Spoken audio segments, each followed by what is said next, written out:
નમસ્કાર દર્શક મિત્રો, મારું નામ એકતા જાંબેજા છે. ગુજરાતી રસોડુંમાં આપનું સ્વાગત છે. આજે હું મસાલા પફ બનાવવાની છું. તો આપણે મસાલા પફની સામગ્રી જોઈ લઈએ. પફ બનાવવા માટે સૌપ્રથમ મેંદો, મસાલો બનાવવા માટે ડુંગળી, બટેકા, વટાણા, આદુ, મરચા, લીંબુ, રેગ્યુલર મસાલા. પફ બનાવવા માટે આપણે લોટ બાંધશું. આ મેંદો 300 ગ્રામ લીધેલો છે, એને મેં ચાળી લીધેલો છે. સૌથી પહેલા 1 ચમચી હળદર નાખશું,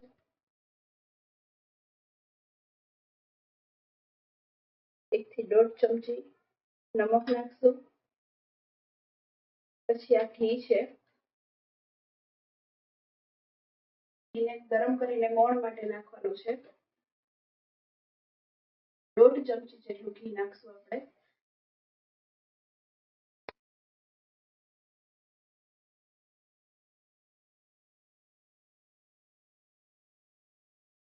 પફ અને ખારી બનાવવા માટે અલગથી ઘી આવે છે, જે બેકરીમાં મળે છે.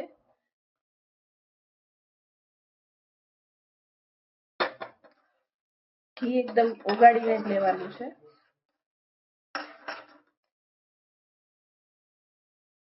ઘી ગરમ થઈ ગયું છે અને ઓગળી ગયું છે.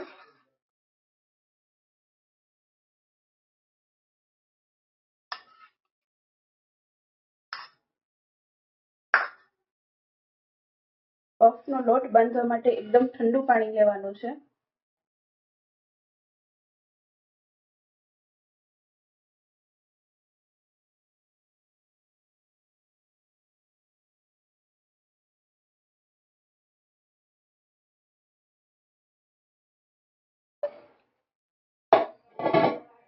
જોઈ શકો છો તો લોટ તૈયાર થઈ ગયો છે.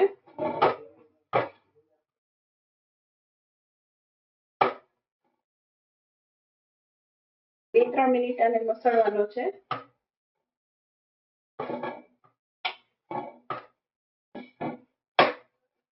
લોટ બંધ થઈ ગયા પછી ભીનું કપડું ઢાંકી દેવાનું છે અને 15 થી 20 મિનિટ રેસ્ટ આપવાનો છે. ત્યાં સુધીમાં પફના મસાલાની તૈયારી કરી લઈશું.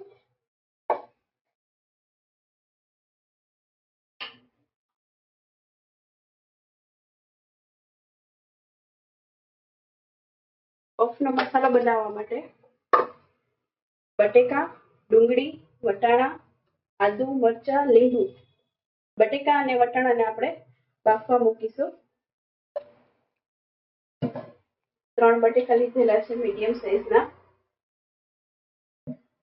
પોણો વાટકો વટાણા લીધેલા છે.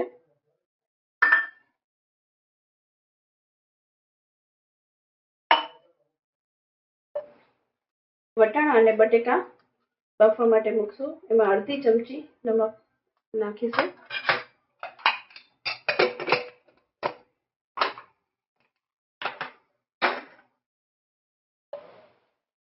બટેકા અને વટાણા બફાય છે. 10 મિનિટ થઈ છે લોટને રેસ્ટ આપ્યો એને. હજી 10 મિનિટ રાખવાનો છે. ત્યાં ઘીને ફીણી લેશું. ઘીને ફીણવા માટે નીચે લેવું પડશે.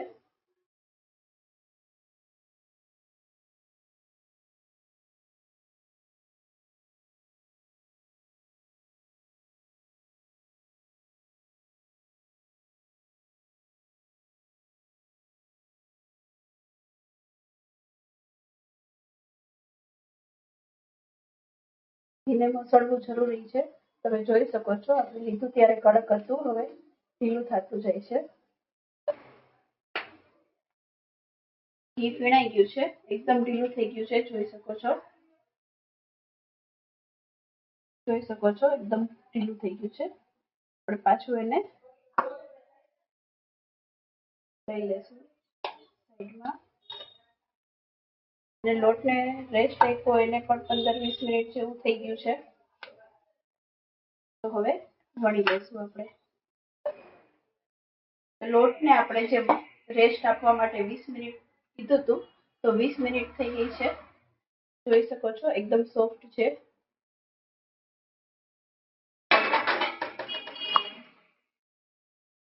આ નીચે પ્લેટફોર્મ ઉપર જ વણવું પડશે, એટલે મેંદાથી આવી રીતે ડસ્ટિંગ કરવાનું. પફ માટે એકદમ જાડું વેલણ લેવું પડશે. સ્ક્વેર શેપમાં આ સીટ વણાશે.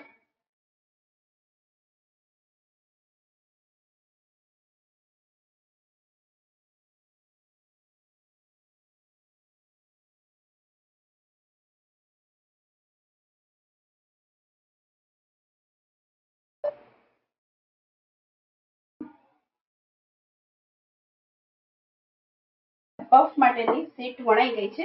હવે તેના ઉપર ઘી લગાવશું.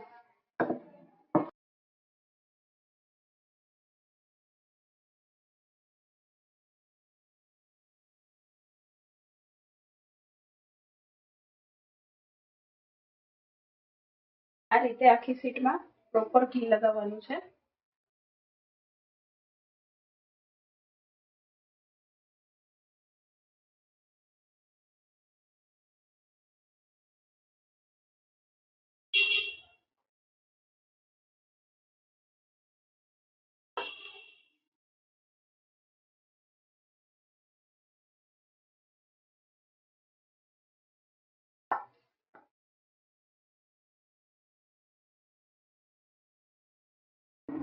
જોઈ શકો છો આખી સીટ ઉપર ઘી લગાવાઈ ગયું છે.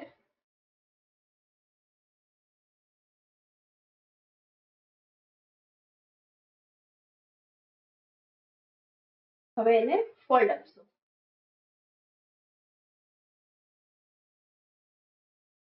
ફરી પાછું ફોલ્ડ ઉપર ઘી લગાવશું.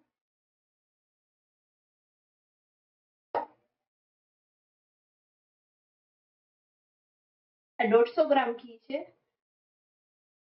એમાંથી મોણ માટે પણ એમાંથી જ થઈ જશે અને આ સીટ ઉપર લગાવવામાં પણ એનાથી જ થઈ જશે. જોઈ શકો છો ફોલ્ડ ઉપર પણ ઘી લગાવાઈ ગયું છે. હવે બીજો ફોલ્ડ આપશું. ફરી પાછો ફોલ્ડ ઉપર ઘી લગાવીશું.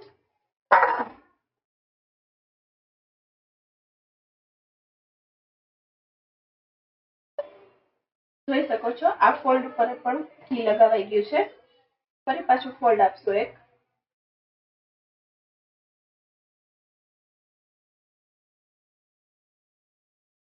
ફરીથી 30 મિનિટનો રેસ્ટ આપશું. 30 મિનિટ પછી પાછું એક વખત વણીશું. આપણે જે વણી હતી સીટ એને ફોલ્ડ આપીને રાખી હતી અને 30 મિનિટ થઈ ગઈ છે. ફરી પાછું વણવાનું છે.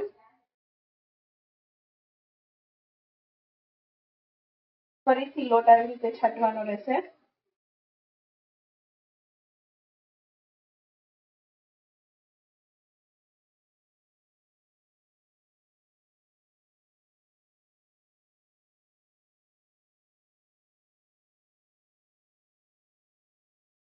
સ્ક્વેર શેપમાં વણવાની છે અને એક સરખી વણાવી જોઈએ.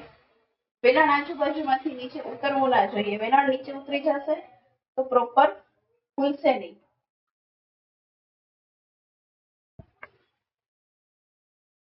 વણાઈ ગયું છે આપણું.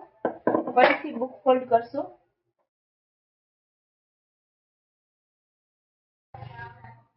ફોલ્ડ આ બીજો ફોલ્ડ.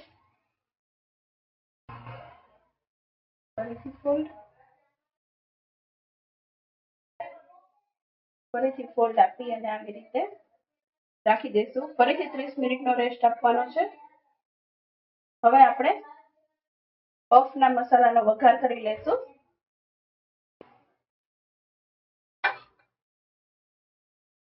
એક ચમચો તેલ નાખશું. તેલ ગરમ થઈ ગયું છે. એક નાની ચમચી જીરું નાખશું.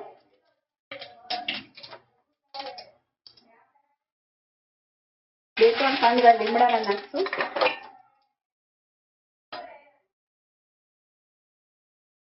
5 ચમચી જેટલી હિંગ.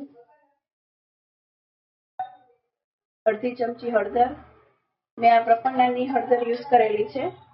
અને 3 થી 4 નાની ડુંગળી લીધી હતી. ઝીણી ઝીણી સુધારી અને લીધેલી છે.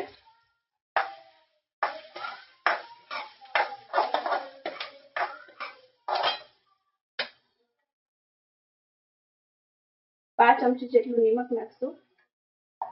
ડુંગળી ગુલાબી રંગની થાય ત્યાં સુધી સાતળવા દઈશું.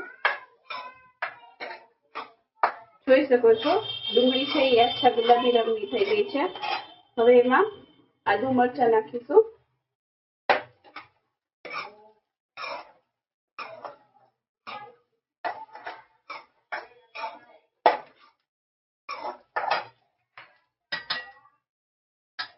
હવે 1 ચમચી લાલ મરચું પાવડર, 12 ચમચી ધાણા જીરું, થોડુંક નમક, અડધી ચમચી ખાંડનો પાવડર, અડધું લીંબુ. હવે બટેકા અને વટાણાને મેશ કરી લીધા છે. બટેકાનો અને વટાણાનો માવો એડ કરી દઈશું.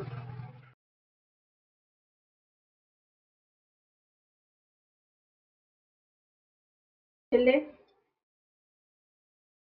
અડધી ચમચી ગરમ મસાલો નાખશું. આ ગરમ મસાલો પણ બહુ સરસ છે, પ્રપન્નાનો ગરમ મસાલો છે.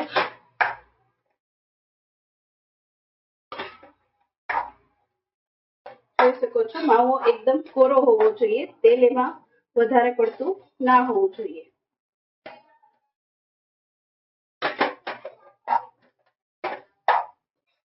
તમે જોઈ શકો છો મસાલો થોડો થઈ ગયો છે. તો હવે ગેસ બંધ કરી દેશું અને ધાણા ભાજી થોડી ઉભરાવશું. હવે આ મસાલાને થોડી વાર ઠંડો કરવા માટે રાખશું. મસાલો ઠંડો થાય છે અને જ્યાં સુધી આપણે સીટ વળી હતી એને રેસ્ટ આપીએ છીએ ત્યાં સુધીમાં આપણે ઓવનને પ્રીહીટ કરી લેશું. તો 10 મિનિટ માટે ઓવન પ્રીહીટ કરશું. 200 ડિગ્રી ઉપર રાખશું. બંને સાઈડ ગરમ થાય એવી રીતે બંને ગ્રીલ ઉપર રાખશું અને 10 મિનિટનો ટાઈમ રાખશું. 10 મિનિટ માટે આપણે ઓવનને પ્રીહીટ કરશું.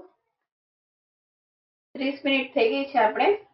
તો હવે ફાઇનલ આપણે વળી લેશું.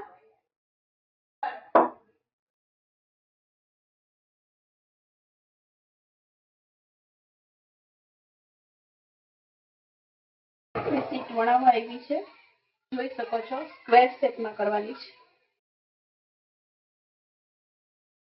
સીટ વણાઈ ગઈ છે. આ સીટ વણાઈ ગઈ છે. હવે સાઈડની કિનારીથી કટ કરી લેશું.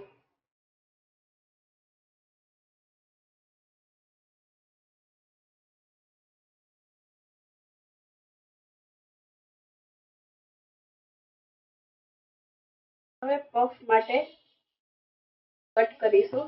4x4 નું માપ લેવાનું છે અને એ રીતે સ્ક્વેરમાં કટ કરવાનું છે.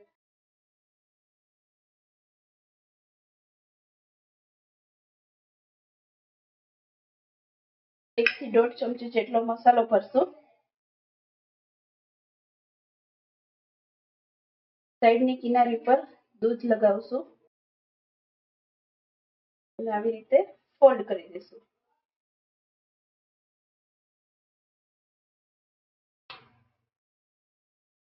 આવી રીતે બેકિંગ ટ્રેમાં મૂકતા જઈશું. આ પફ આપણે બજાર સ્ટાઇલમાં જેવી રીતે મળે છે એવી રીતે ત્રિકોણ બનાવશું. એમાં ચારેય બાજુ આપણે દૂધ લગાવશું અને આવી રીતે ફોલ્ડ આપી દઈશું. ઓવનમાં મૂકતા પહેલા પફને ઉપરથી દૂધથી જરીક કોટ કરવાનું છે, જેથી એનો કલર બજારમાં મળે છે એવો જ આવશે.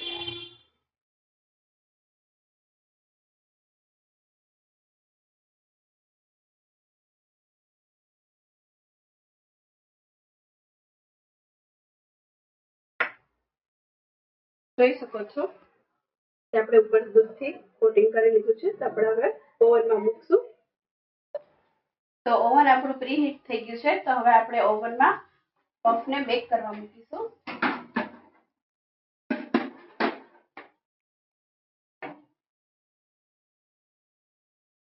200 ડિગ્રી ઉપર 30 મિનિટ માટે મૂકીશું. 10 મિનિટ થઈ ગઈ છે. પફને આપણે ઓવનમાં મૂક્યા તો તમે જોઈ શકો છો એક એક પડ વિઝિબલ થઈ રહ્યા છે.